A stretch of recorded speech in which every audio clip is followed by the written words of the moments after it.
So ngayon guys, no, may gagawin tayo, magre-repair tayo. Ayan ang linya ng tubig, oh. Tapos magbubutas tayo dyan para sa, nandito kasi yung septic tank. Ayan, oh, dyan natin idaan. Ayan, oh, kung nakita nyo yung tubo.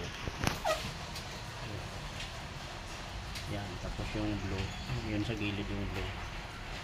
Idudugtong natin yan dito pababa. Tapos, di ba naka-open lang, tatambulan natin pag nabuo.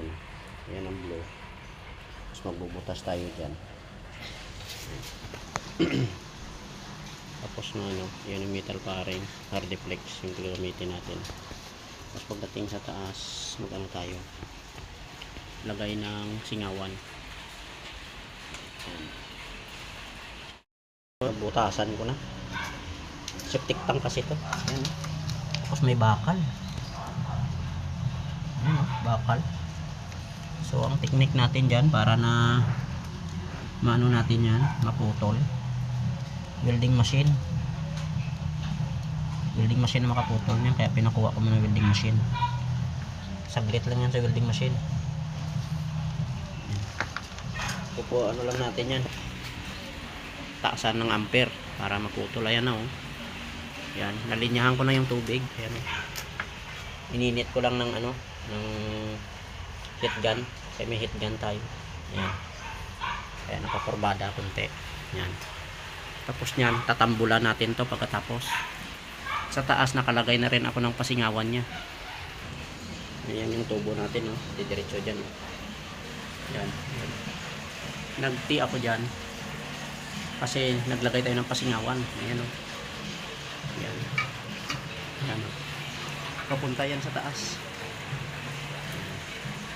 So idudugtong na lang natin tong ating tubo. Halin simula sa baba papunta dito kasi ang CR sa third floor. So inabang na nila yan. Dudugtong na lang natin. Tapos nalagyan natin ng pasingawan. Yung tubig okay na. Na-testing ko na. Walang leak.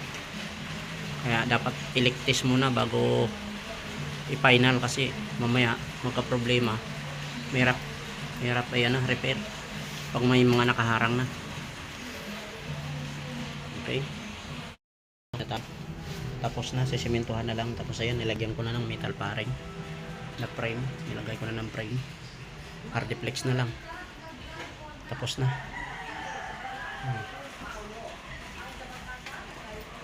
Ayan. So yan na guys, tapos na. Diba? Parang walang nangyari. Yung butas pala doon, sinimento natin. At saka doon sa taas.